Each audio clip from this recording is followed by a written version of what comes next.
আসসালামু আলাইকুম ভাই। ঢাকার 13 আসনে ববি হাজ্জাজ মামুনুল হকের বিরুদ্ধে যে দাঁড়াইছিল, আসসালামু আলাইকুম, আমরা আসসালামু আলাইকুমকে ভোট না দিয়ে যাকে আসসালামু আলাইকুম ভোট দিছিলাম, ভাই সে মসজিদের মেম্বারে দাঁড়িয়ে বলতেছে আমরা তারেক রহমানের উম্মাহ। এবং জনাব তারেক রহমানের উম্মাহ হিসেবে জনাব তারেক রহমানের উম্মাহ হিসেবে ভাই আপনার বুদ্ধি শুদ্ধি কি সব লোপ পাইছে? ভাই ক্ষমতা পাইলে যা ইচ্ছা তা করবেন, যা ইচ্ছা তা বলবেন, এটা তো ঠিক না। ক্ষমতা পাইলেই যে এইটা বলতে হবে ওইটা বলতে হবে, যা মন চায় তা করব, এটা তো আমাদের জনগণ কখনো মেনে নিবে না। আর ভাই আপনারা তো রাজনীতি করেন ইসলাম প্রচারের জন্য না, আপনারা রাজনীতি করেন ইসলামকে ধ্বংস করার জন্য। এরকম রাজনীতি আমরা কখনোই মেনে নিব না। ভাই এখন সময় আছে, আপনি আপনার ভুলকে স্বীকার করুন। তারেক রহমানকে পাম দেওয়ার জন্য আমাদেরকে বানাই দিয়েছেন তারেক রহমানের উম্মাহ। আমরা তো ভাই বলি নাই আমরা তারেক রহমানের উম্মাহ, তাহলে আপনি কেন বলতেছেন? আপনি আমাদের সাথে সমঝোতা রেখে রাজনীতি করবেন। ভাই দোষ আমাদেরই। মামুনুল হকের মতো একটা ইসলামিক লোক আলেমকে আমরা সংসদে না পাঠিয়ে আমরা পাঠিয়েছি আসসালামু আলাইকুমকে, এটা তো আমাদেরই দোষ ভাই।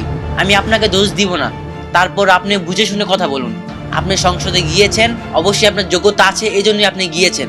এই জন্য যোগ্যতার প্রমাণ আপনি মসজিদে দাঁড়িয়ে এসব কথা বলে দিতে পারেন না। আগেও আমরা অনেক সময় দেখেছি আপনি নির্বাচনের প্রচারণা চালানোর সময় আসসালামু আলাইকুম বানিয়ে দিয়েছেন আসসালামু আলাইকুম, এরকম অনেক কথা আপনি বলছেন ভাই।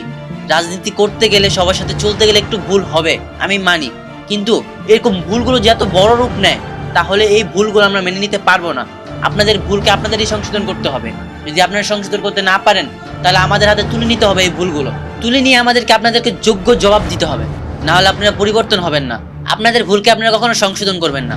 রাজনীতি এমন ভাবে করতে হবে যেই রাজনীতি করলে মানুষের ভালো হবে, কল্যাণ হবে, ইসলামের দিন প্রচার হবে। এইভাবে রাজনীতি করতে পারলে করেন, না করতে পারলে ভাই ইস্তেফা দেন এখনই। ভাই আপনি সংসদে গিয়েছেন, কিভাবে গিয়েছেন জনগণ জানে, ইঞ্জিনিয়ারিং করে গিয়েছেন মামুনুল হকের বিরুদ্ধে। তবু আমাদের কিছু বলার নেই, যেহেতু চলেই গিয়েছেন এই জন্য নিজের দায়িত্ব সুন্দরভাবে পালন করুন, এসব উল্টাপাল্টা কথা না বলে। আজকে আমার ভিডিওটিকে এত পরিমাণে শেয়ার করে দেন যাতে আপনার এই শেয়ারের মাধ্যমে সবার কাছে আমাদের ভিডিওটি পৌঁছে যায়।